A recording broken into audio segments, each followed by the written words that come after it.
Bonjour à tous et bienvenue pour ce premier tuto de flair. Je m'appelle Annie, je suis flair bartender professionnel et aujourd'hui je vais vous apprendre 4 gestes de working flair pour débutants. Avant de commencer quoi que ce soit, je compte sur vous pour vous abonner à ma chaîne. Il y aura beaucoup d'autres tutos comme celui-ci et plus vous serez nombreux, plus ça me motivera à faire des vidéos.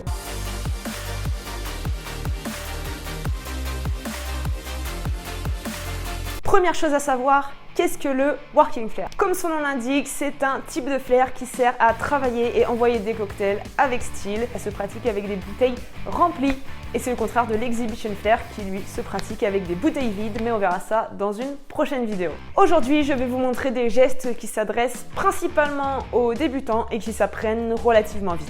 Je vous conseille de commencer par vous entraîner avec des bouteilles de flair de ce style et une fois que vous maîtriserez les mouvements, vous pourrez utiliser des bouteilles en verre et les remplir avec de l'eau pour vous entraîner en conditions réelles. Le premier geste qu'on va voir aujourd'hui, c'est le stall sur la main et ça ressemble à ça. Un stall, c'est un terme technique qui désigne tous les gestes où la bouteille va s'arrêter sur une partie du corps, que ce soit la main, l'avant-bras, le coude, ça peut être le pied, la tête, il n'y a vraiment aucune limite à ce niveau-là. Et ce stall sur la main, c'est la première étape pour réussir ensuite à faire des gestes de ce type. Ça, c'est un stall qui est juste ici sur l'avant-bras, qui est assez difficile, mais il faut bien commencer quelque part et ce sera par le stall sur la main. Pour réussir ce geste, il faut utiliser votre main forte, donc la droite si vous êtes droitier, la gauche si vous êtes gaucher et si vous êtes motivé, vous pouvez même apprendre les deux mains, c'est encore mieux. Donc pour faire ce geste, vous devez prendre votre bouteille de cette manière, vraiment rien de compliqué, vous la tenez au goulot et vous devez réussir, première étape, à la lancer droite de cette manière. Une fois que vous arrivez à la lancer droite, il suffit de mettre votre main en dessous.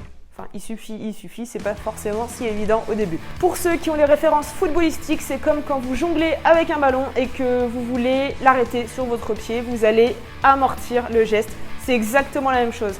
Si j'exagère un petit peu le trait, ça donne ça. Voilà, et du coup, ça passe tout seul. Une fois que vous arrivez bien à lancer la bouteille et à l'avoir sur la main, on va ajouter un petit peu de difficulté et il va falloir la garder sur la main. Si vous y arrivez comme ça, c'est parfait. Petit conseil, regardez le haut de la bouteille, vous aurez un meilleur équilibre. Et ensuite, vous allez essayer de marcher avec la bouteille sur votre main comme ça. Et troisième étape, vous allez la garder sur votre main et vous allez fermer les yeux. Et vous allez voir que normalement, quand on ferme les yeux, c'est beaucoup plus difficile. Le geste numéro 2, donc toujours du working flair, toujours un geste qui se fait avec une bouteille remplie. C'est un geste que tous les flair bartenders, peu importe leur niveau, font très régulièrement derrière le bar. Et il s'agit de ce geste. Donc pour faire ce geste, vous allez ouvrir votre bras du côté droit et vous allez revenir comme ça.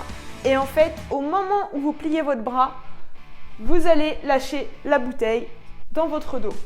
Pour ce qui est de rattraper la bouteille, il faut que votre main soit positionnée de cette manière et pas de cette manière. Surtout, c'est l'erreur assez fréquente. Donc, vous devez l'envoyer comme ça et la récupérer comme ça. Et attention, je vous révèle une technique incroyable pour réussir ce geste. Il faut regarder la bouteille, ça paraît évident, mais il y a beaucoup de gens qui débutent le flair, qui l'envoient et qui espèrent un miracle. Là, j'y arrive parce que j'ai l'habitude de le faire, mais quand on débute, si on ne regarde pas la bouteille, il ne faut pas s'attendre à un miracle en fait. Si on ne la regarde pas, bah, elle tombe. Et le troisième geste qu'on va voir aujourd'hui, et c'est probablement le plus difficile, c'est ce geste-là.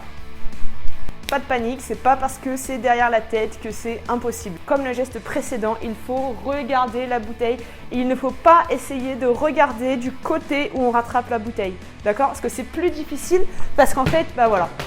Vous n'allez pas voir la bouteille arriver et vous n'allez pas non plus voir la trajectoire qu'elle va commencer à prendre. Donc en fait, vous n'allez rien voir si vous tournez la tête. Donc gardez votre tête du côté droit.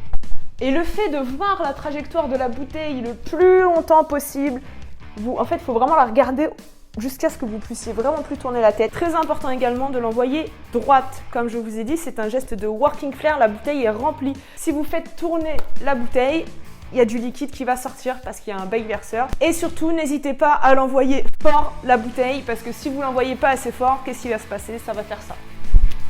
C'est terminé pour aujourd'hui, j'espère que ça vous a plu. Maintenant vous n'avez plus qu'à vous entraîner. Montrez-moi vos progrès dans vos stories Insta, taguez-moi, je repartagerai tout sur mon compte. On ne le répétera jamais assez, pensez à vous abonner et lâchez un petit pouce bleu si la vidéo vous a plu. Merci d'avoir regardé et moi je vous donne rendez-vous la semaine prochaine pour un nouveau tuto.